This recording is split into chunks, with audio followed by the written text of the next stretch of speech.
Welcome to our Valley Hall. My name is Miguel Retto, and I'm studying Industrial and Operations here at the University of Michigan, and I'm currently the drum major of the Michigan Marching Band. So you might see me in the big white suit with the baton. That's me on game days. I'm usually leading the band, and I'm also giving them time for all the music.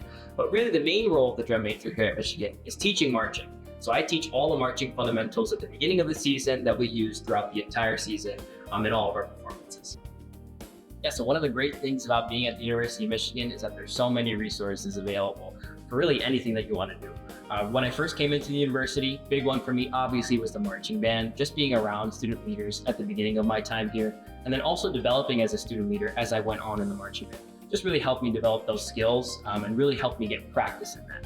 I also was a member of the Michigan Ballroom dance team. That was a great thing as well. I was able to teach people in small group settings as well as large class group settings. And then really useful this year was a program within Emily called M Coaching, where I was paired with a leadership coach. And that was really, really great, being the drum major of the marching band and also having someone as a mentor throughout the season. So my coach, who was a leadership coach within the Ross School of Business here at Michigan, something that was really great and profound throughout my sessions was, you can see behind me, all the Big Ten flags within all of our football games. There's lots of audiences that I have the opportunity to honestly make some mistakes in front of.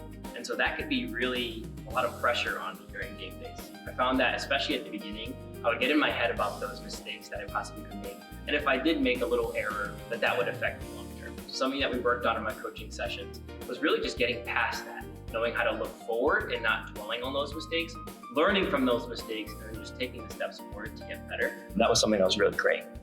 So being a leader in the band, I've had many opportunities to problem solve and to learn, and I've really had a lot of opportunities to practice those skills as well. So I was fortunate to go into the program with really well built up skills in those areas.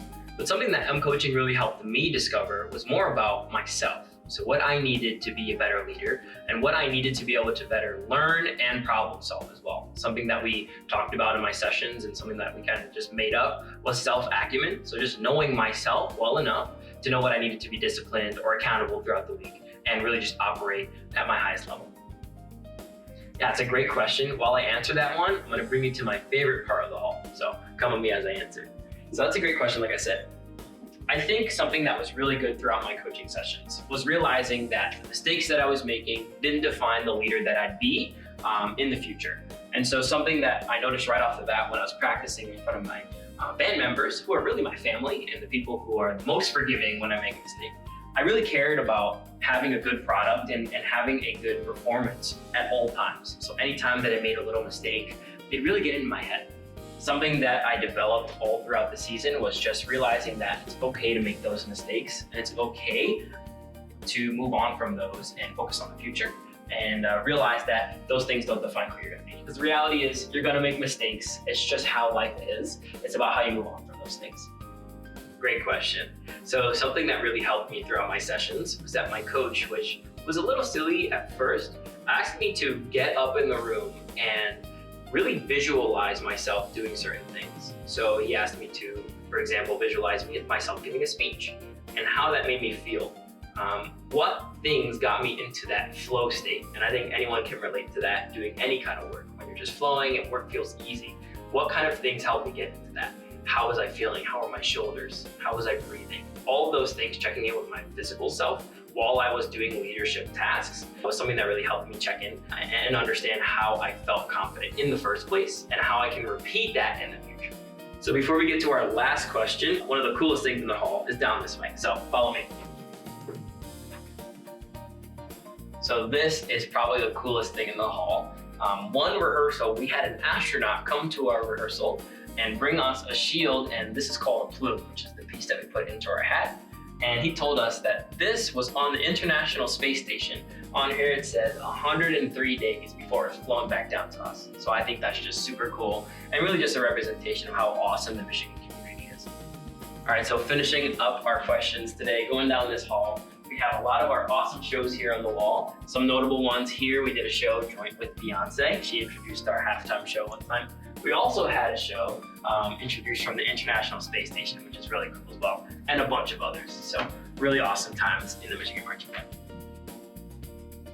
Biggest thing I would say is just be kind to yourself. It's really important to do that because there are all kinds of challenges outside.